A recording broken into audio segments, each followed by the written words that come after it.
Hello and welcome to episode 7 of the Trav's Outfitter podcast. As always, I'm your host, Shane Carlson. I'm joined by Trav's Outfitter owner, Travis Youthy.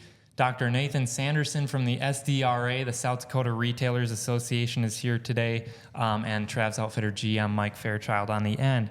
We're going to be talking about some important things today for the state of South Dakota, Watertown, business in general, with Initiated Measure 28. It's a big measure on the upcoming November ballot, and we've got Nathan in studio with us here to talk a little bit about it. And Nathan, you've kind of spearheaded this conversation across the state about Initiated Measure 28. Yeah, thanks, Shane. Appreciate you having me on this morning. It's been a long couple of months as we've been talking about it. We're less than 70 days away from the general election. Crazy thing is we're going to start early voting here in a little less than 3 weeks on the 20th of September. And so have had a lot of conversations about it, and I'm going to have quite a few more before we hit the 5th of November. Appreciate you having me. Absolutely. We're happy to have you here with us in the Trav's Outfitter studio. So what is Initiated Measure 28? What can you tell us about it, and what spurred the need to have that or have it on the ballot at least? Yeah, so Initiated Measure 28 is one of 7 measures that we're going to vote on in November. Exactly. I mean, I only have 5 fingers, and so I can't even count all 7 of them on one hand. There are 4 constitutional amendments, 1 referred law, and 2 initiated measures. We're talking about Initiated Measure 28, and IM 28 is actually relatively simple in its drafting. It says this, it's only 2 sentences. It says, notwithstanding any other provision of law, the state may not tax the sale of anything sold for human consumption, except alcoholic beverages and prepared food.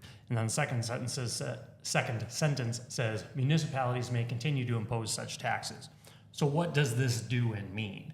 Well, what it would do is it would prevent, in the first sentence, the state from taxing literally anything sold for human consumption.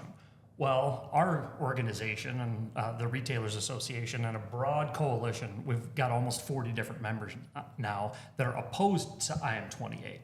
We're opposing IM 28 because that phrase, anything sold for human consumption, is tremendously problematic. It's not defined in state law. But what is defined in state law are things like tobacco products. And tobacco products, I actually have the definition right here, which, I'm prepared for such things. But the definition of tobacco product reads like this. Any item made of tobacco intended for human consumption, including cigarettes, cigars, pipe tobacco, and smokeless tobacco and vapor products. The definition of electronic smoking device is any e-cigarette, e-cigar, e-pipe, e-hookah, or vape pen containing or delivering nicotine or any other substance intended for human consumption that may be used by a person in any manner for the purpose of inhaling vapor or aerosol. So if you've got a measure that says the state can't tax the sale of anything sold for human consumption, here I've got just 2 quick examples, tobacco products and vaping devices, that include that phrase, intended for human consumption. And so the practical effect of IM 28 would be you're going to eliminate the sales tax on tobacco and vaping devices, and likely a whole host of other things. And so the Legislative Research Council recently said that this measure could cut up to $646 million in state sales tax. Well, the question is where are you going to make up the money? How are you going to make that up? And the answer to that question is highly problematic, but again, part and parcel to the reason why our organization and, like I say, about 40 others are opposed to IM 28.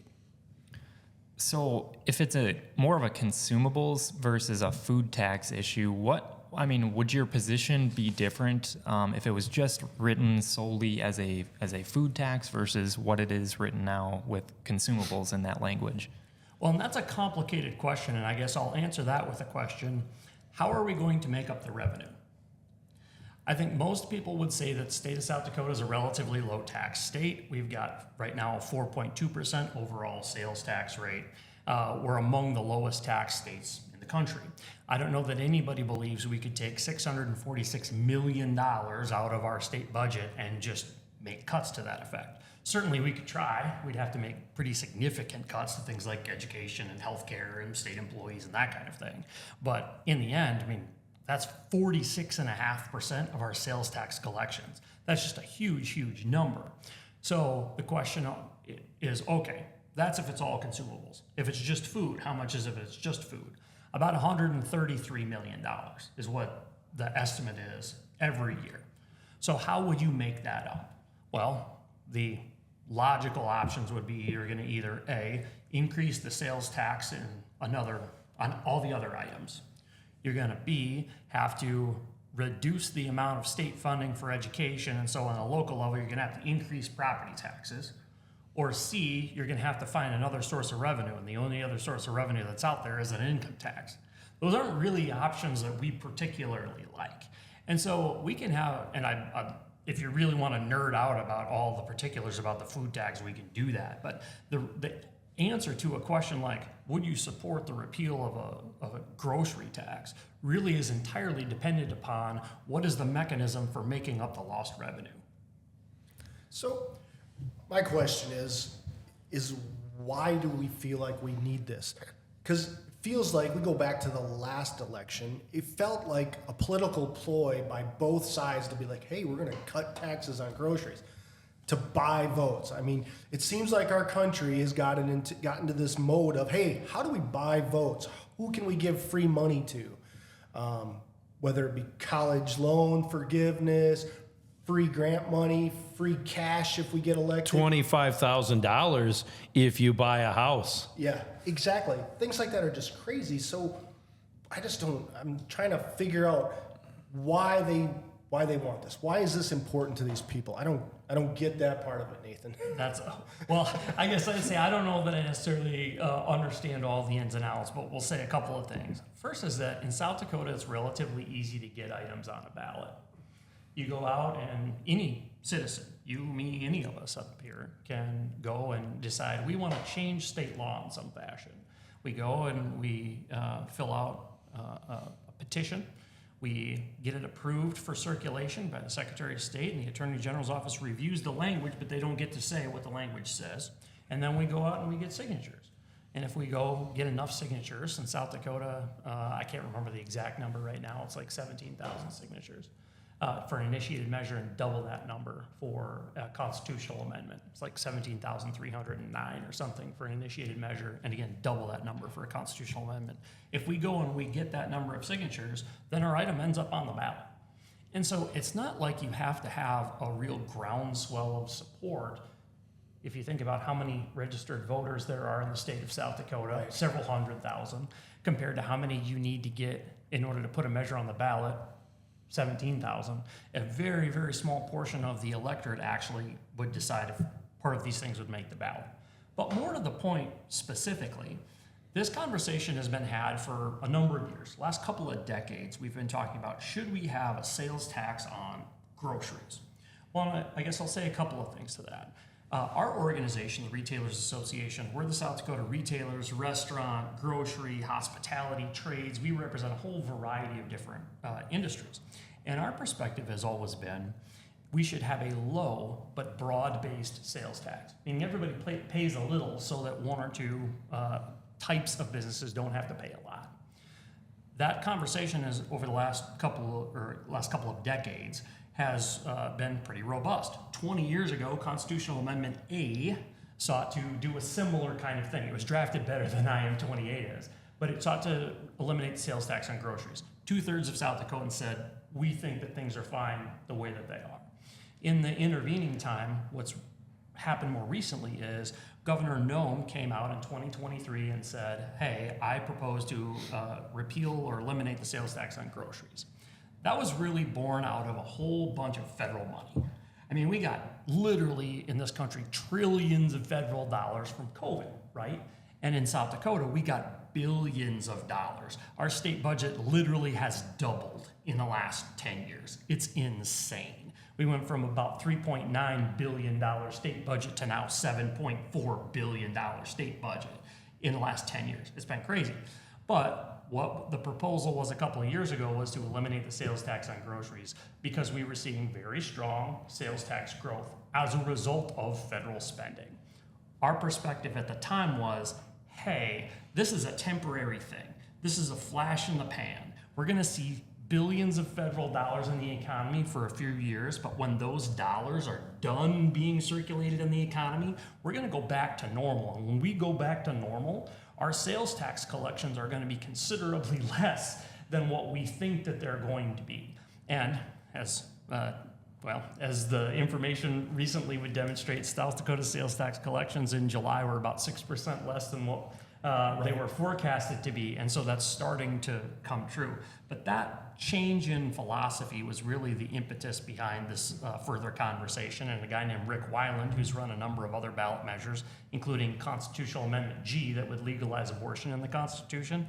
He's the guy who circulated the petitions for initiated Measure 28 and sort of restarted the conversation on the heels of the conversation that the governor kind of started a couple of years ago. Well, I think you brought up a good point there about July sales tax numbers. We've already been hearing those conversations just here in Watertown in the city council. They're like, hey, we've got all these projects started. We've been talking about them for years, but whoa, hold the phone a little bit because sales tax numbers are going the wrong way. From a retailer standpoint, we see that, right, Travis? Yeah. We know why they're going down, and everybody understands that because everything costs more, right? So there's only so much disposable income out there. And without that free money floating around, there isn't the extra to boost city governments, school districts, and the state governments.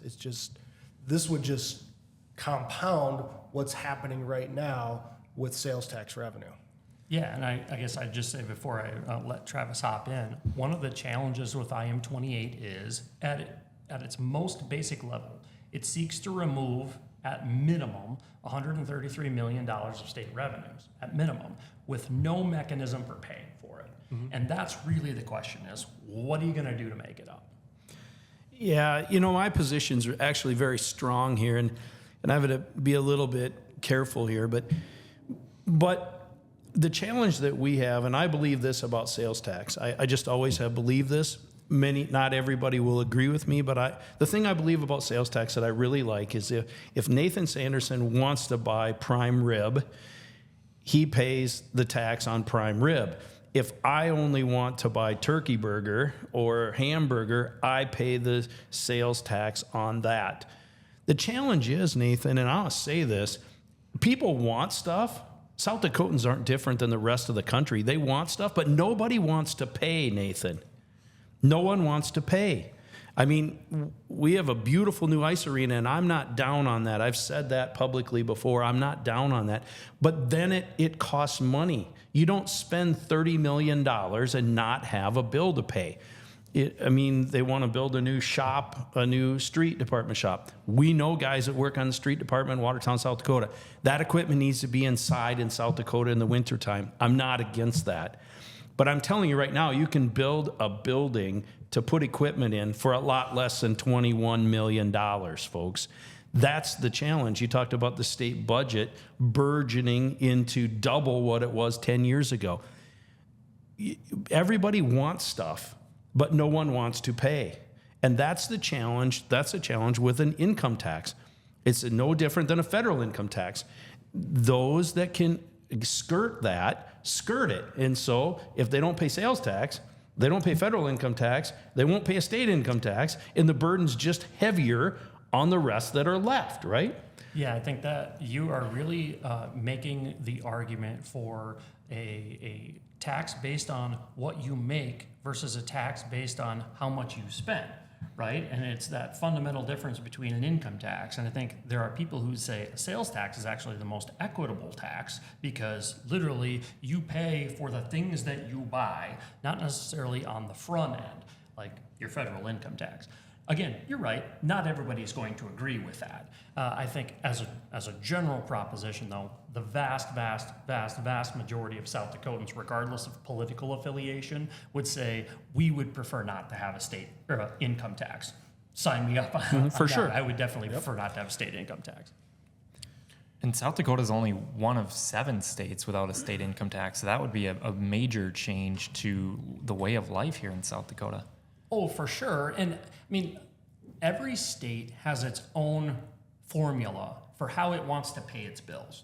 Every state has bills, right? I mean, we've got to pay for education, we got to pay for roads, and we've got to pay, for the National Guard, and we've got to pay for all this other stuff that we have. And the question is, well, how are we going to pay for it?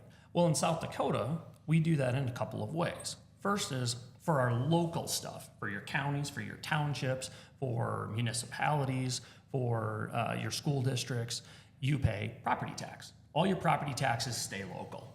So most of that stuff is funded through that. If you're a municipality, you also get the opportunity to charge up to 2 cents of sales tax. And that's how the state makes the vast majority of its money. Sales and use tax and contractors excise tax. That is the vast majority of the revenues that state gets that we would call general funds. In other states, there's a cocktail, right? If you're in Minnesota, you're paying an income tax and you're paying a sales tax. In Minnesota, of course, you're paying a higher rate of sales tax, but you're not paying sales tax on certain items. You're picking and choosing which items you choose to have sales tax on or not, but the rate on everything else is considerably higher. And so I'm not saying there's a right way or a wrong way. I would say, though, in South Dakota, we as a state have said we're going to fund state government through a sales tax, and I think most people prefer that method over others. And so if IM 28 passes in November, what are some of the changes and how quickly would they take effect?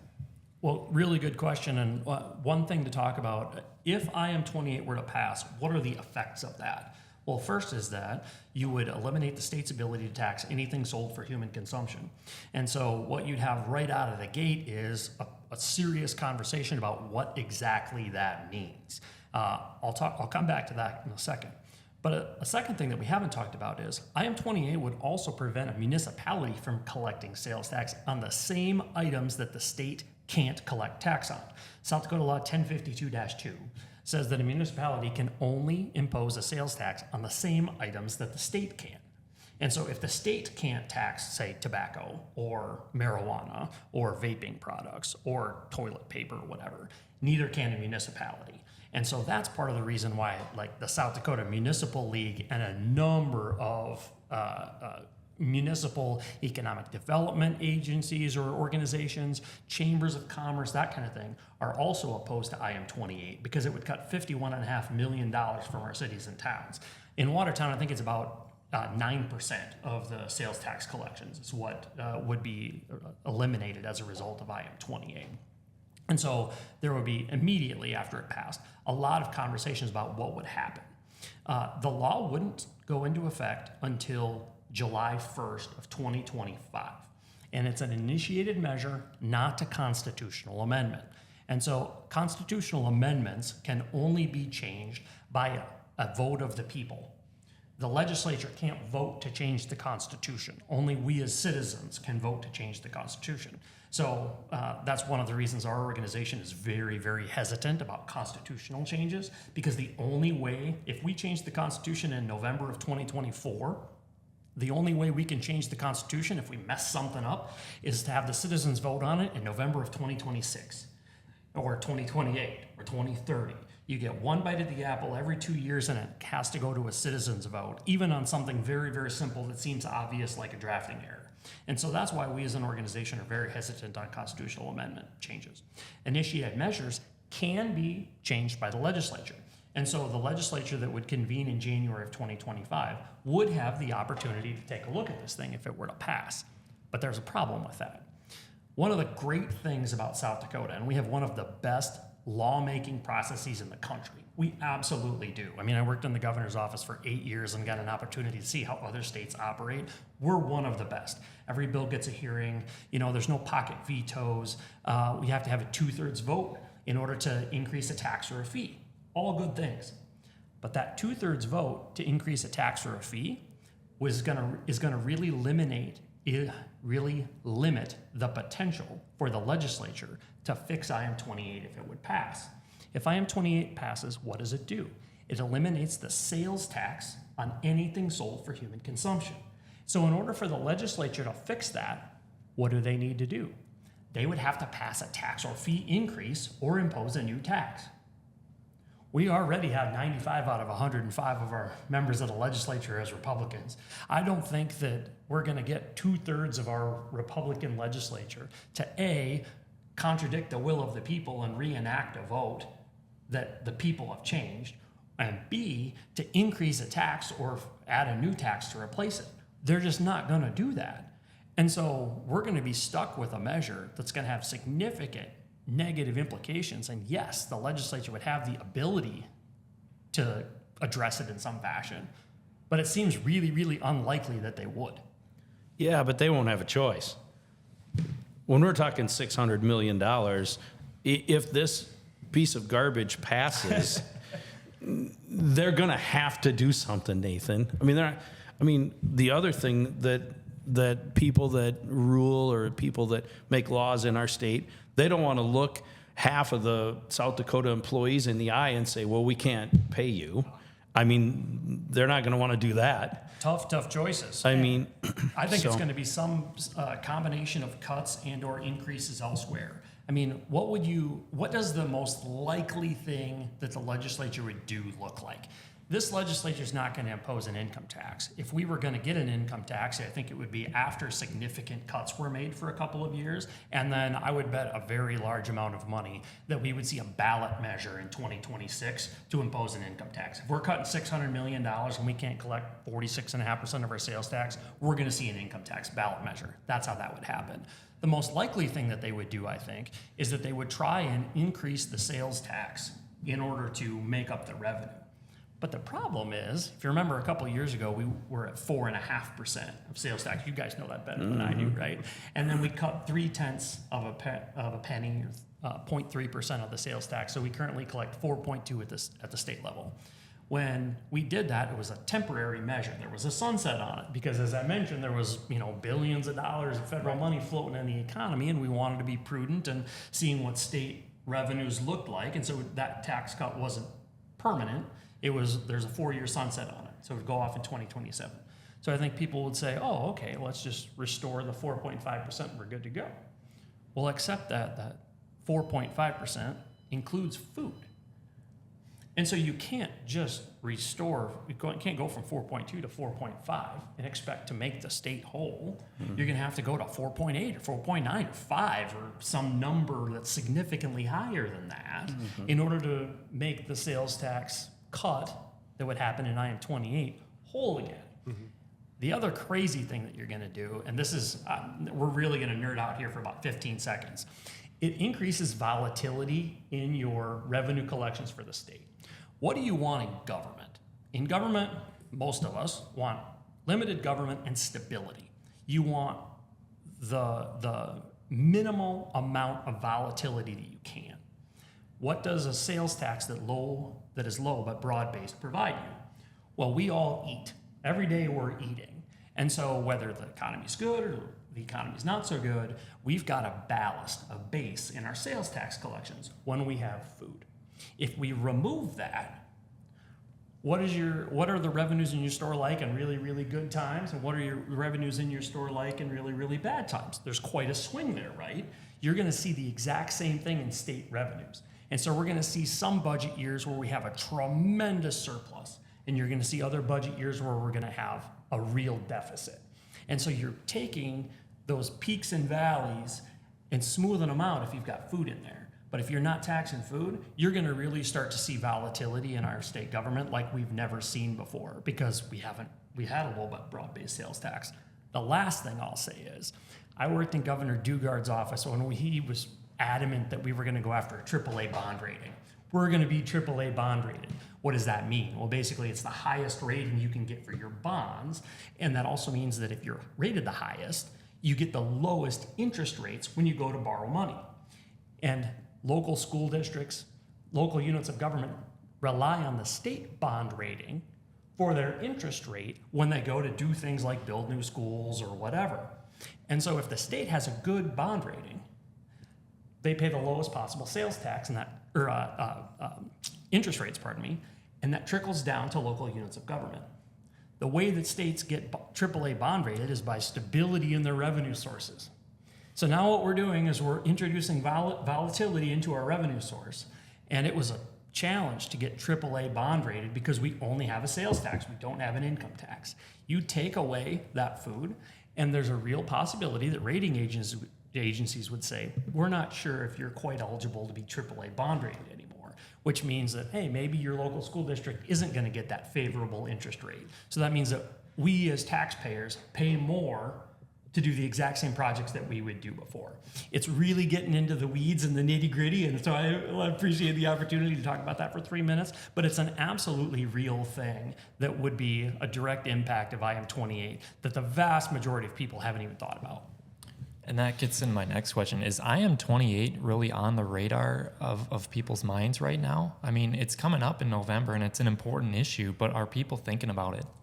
Well, I'm hoping that people are starting to. I mean, I'm trying to have conversations with as many folks as we can, and we've got a broad coalition of organizations, and you know, the coalition is doing what we can to try and spread the word. And it's maybe worth noting now, you know, our coalition is everybody from ag organizations. I mean, we've got Pork Producers and Soybean Association, Cattlemen's and the Farm Bureau and Association of Cooperatives and a whole bunch of ag organizations. We've got education organizations, South Dakota Education Association, Associated School Boards.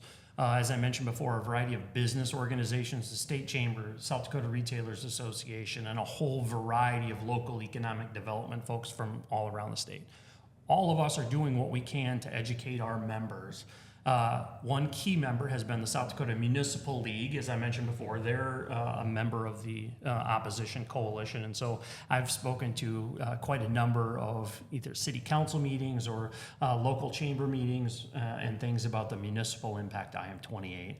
But when there's 7 things on the ballot, it's hard to really, you know, get the attention of the general populace. And you're not likely to see a really robust advertising campaign. I mean, we're grassroots. We're trying to raise $300,000 in total.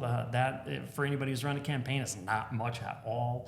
We're about 2/3 of the way there. And so hopefully here in the next couple of weeks, you'll start to see more things publicly about.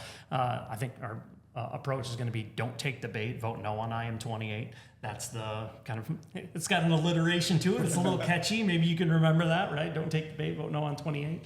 And so we're trying. But no, I wouldn't say in the mind of the average South Dakotan, IM28 ranks very highly. And honestly, I kind of hope that it doesn't, right? We should be focusing on a whole lot of other things like raising our family and, you know, taking care of business and those kinds of things rather than worrying about ballot measures. I do hope people vote no, though. So I saw this come across, I don't know, a couple months ago from SDRA through the emails we get, and I'm looking at it and I'm like, nobody wants this. Nobody wants this. The people of South Dakota really don't want this. And then I had this weird feeling from a few years ago. It was like, nobody's going to pass marijuana. Nobody's going to. Everybody we talked to was like, no way does it pass. But I think people forgot to go vote against it. And it passed. It's kind of the same thing. You said it yourself, 2/3 of the people like the way we're doing it right now. So it shouldn't have a chance if those same people go out and vote. And so that's gonna be the biggest thing, is just to say, hey, you have to actually go say no to this. It's not just gonna happen. You have to get out and do that. Mike's gonna love this. Nice. He's gonna love this. Get ready. You know, he loves it when people in the industry say, Travis, you've been in this industry for how long? You got to be 60, 65 years old. Mike just laughs. He's like, yeah, you got this young guy working with you now. Mike's like 2 years younger than me. And you know, I do a pretty good job of putting up with it, but every once in a while it comes out. And I'm like, no, wait a minute. There's only 2 years difference. I will say this. You know, we talk about quality of life. You hear it all the time. We have to have a walking park. It's a quality of life thing. We have to have a nice arena. It's a quality of life thing. This is a serious South Dakota quality of life thing. The world is so crazy right now. I don't know. Hopefully, people that are listening to this podcast, hopefully there's some sense, maybe not as deep as mine is, but there's some sense that this world right now is just out of control. It's like people are looking at everything that we've built this country on for 230 years or 250 years, and we're saying it's all rubbish. We got to get rid of all of it. None of it works. And I will tell you, I'm a 54-year-old guy in a 74-year-old body. I like things the way they are. There's a reason God put me in South Dakota. Yeah. I want to live a regular life. I don't want this up and down and in and out. I mean, I'm sorry, guys, this is a tangent, but replacing your state flag, our neighbors to the east replaced their state flag. I mean, I'm telling you, in Minnesota, you have a lot more things to worry about than whether you like your state flag or not. This is the craziness of this world. And this is exactly what this IM28 is it has the ability to upend what we love about South Dakota. South Dakota's not perfect. Nathan, I love the church we go to because our pastor gets up front and every Sunday, you know what he says? He says, I love this church, but this is not a perfect church. This church has broken people in it, and I'm one of them. But he says, we're chasing after the perfect one. I believe that about my church. I believe it about Trav's Outfitter. I believe it about the state of South Dakota. I believe it about Watertown, South Dakota. We're not perfect. It's not perfect. Not everything is equitable. But there is some semblance of normalcy. There is some semblance of comfort. And for whatever reason, the world has just decided that they just don't want anybody to be comfortable. They want everybody to be upset with the next person. And at the end of the day, it goes back to what you talked about with volatility. I don't want volatility. I don't like volatility in our business. I don't. It's no fun. Mike doesn't like it either. Mm-hmm. Since this will be 2 years now in September, 2 years ago, if you've been on anybody that's been on a commercial airline flight, if you pay attention at all, it's going along, the plane's going along 30,000 feet, and all of a sudden you feel the computer throttle it back a little bit. And that's what we experienced at Trav's Outfitter 2 years ago now in September. This is September, just early, but in September 2 years ago, it was like the engine throttled back. We ran with our tongues hanging out for 18, 24 months through COVID. And then they come on and they say, we've started our initial descent into Minneapolis, St. Paul, or Chicago O'Hare, or Denver. That's what we felt at retail. We're 2 years into this as retailers. You hang another 2% of sales tax on what we're doing as retailers, not just Trav's Outfitter, but retailers that are selling clothing and footwear all across the state, it's going to get tougher yet. It's going to get tougher yet. Because the fact of the matter is people aren't going to take that money that they're saving on consumable tax and go spend it on clothing. They're not going to be like, I'm just going to buy more clothing because I didn't get taxed as much on my groceries. It doesn't work that way, right? Yeah, I think lots and lots of thoughts. I would say you're absolutely right about the sort of sense of unease that's out there in the country. There's obviously these huge divides between the left and the right, and Republicans, Democrats, and everyone in between. There's this question of what does it mean to be an American anymore? What does it mean to be a South Dakotan anymore? I guess I'd say this: there are fundamental systems in our state that work and work pretty well. I'm all for lower taxes. I'm big fan. Hey, tax me less, right? But I also recognize that some measure of tax is a necessary evil, and it's a question of how do you want to pay your bills. And I think we, as the South Dakota Retailers Association, or our coalition, would say the current structure works pretty good. I'd also say this, though. Shane, you opened with the question, I think, what was the impetus behind this? Well, I think that there's a segment of the folks behind this who would say, there are some folks among us who have a hard time finding where their next meal is going to come from. And eliminating the sales tax on that is going to help ensure that they can more easily have access to food.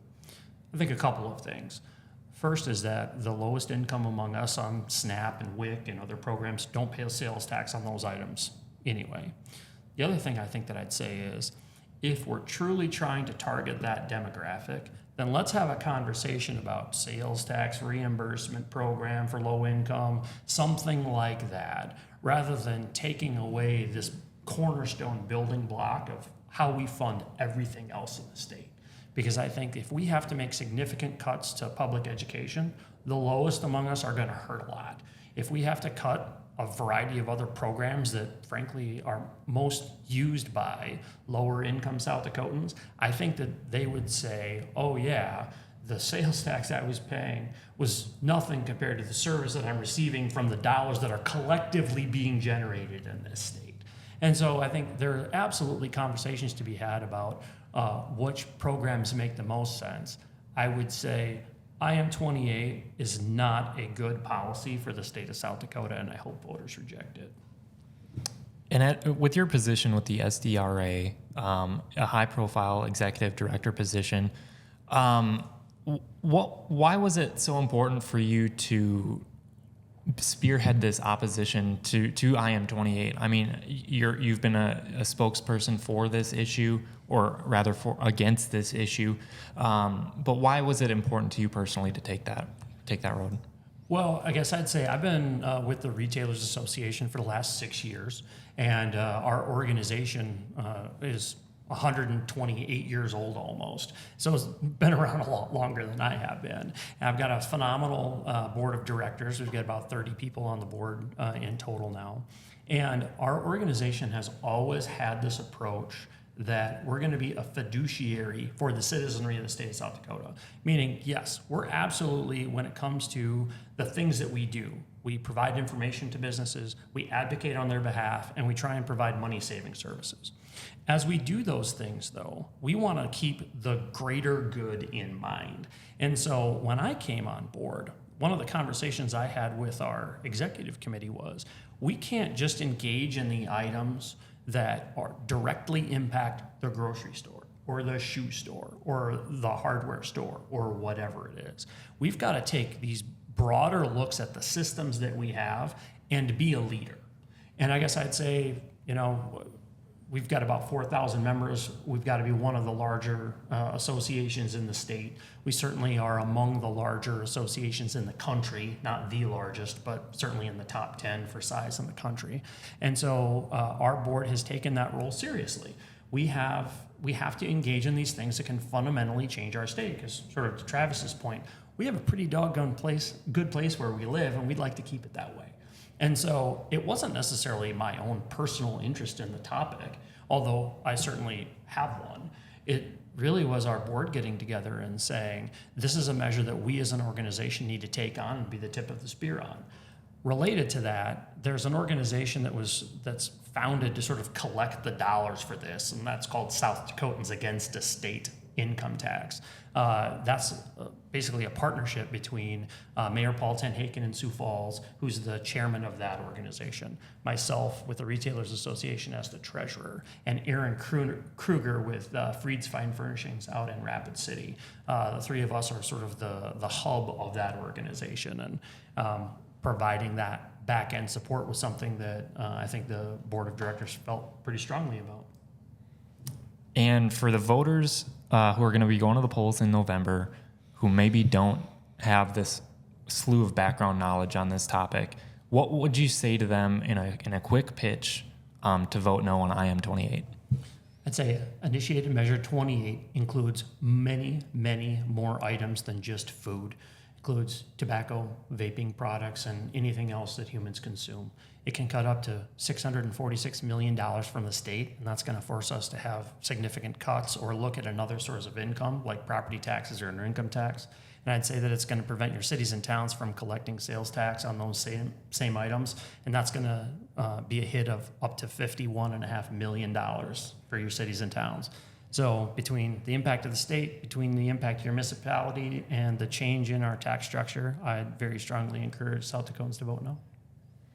So I got a question for you, because obviously it's important to us. So we wanted to get involved and help out. And you talked about the municipal league.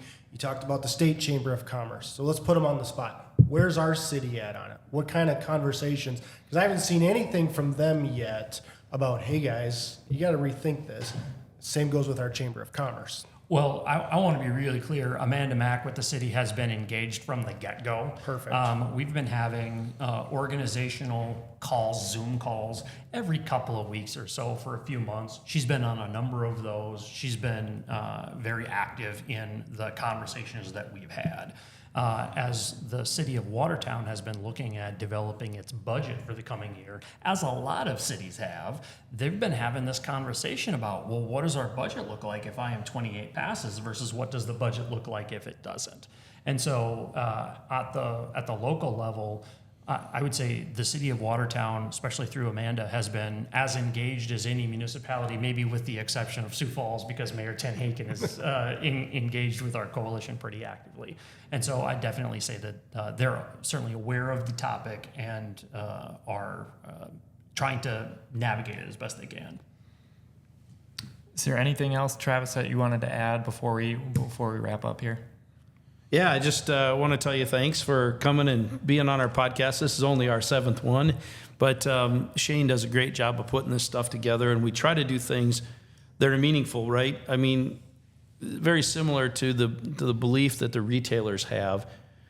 We have to sell shoes. I coined the phrase a long time ago that it's not just about the shoes. We have to sell shoes to make the bank payment, but we also want to be responsible citizens of Watertown. We want to be contributing members of the state of South Dakota.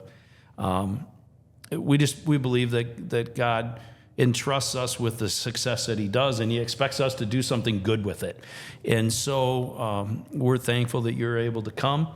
We will do all that we can to help you with your position there. We agree with it 100%. And we just trust that you'll have safe travels as you go on from here today. Well, I appreciate the invite. Maybe worth noting as well, I mean, you talked about sort of the greater good and being involved in things more than just selling shoes. I mean, that was part of the reason for your listeners to remember who our Retailer of the Year was a couple of years ago. Obviously, Trav's Outfitter was the South Dakota Retailers Association Retailer of the Year in 2022. And we always look for businesses that are doing more than just selling something. And if you look statewide, whether it's a Main Street business or any other mom and pop business, the places that are giving back to the community are noticed, right? I mean, the folks who are supporting local, whether it's youth sports or dance or 4-H or FFA or whatever the local thing is, those businesses are giving back to the community. And there's a whole variety of ways to give back.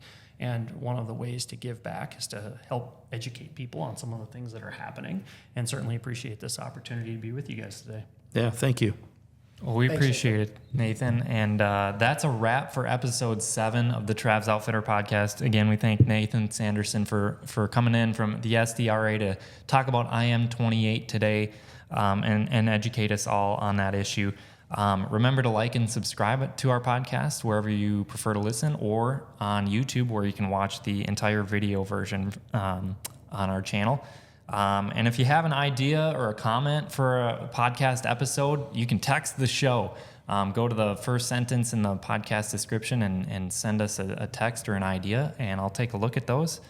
And until next time, thank you for listening. We appreciate it.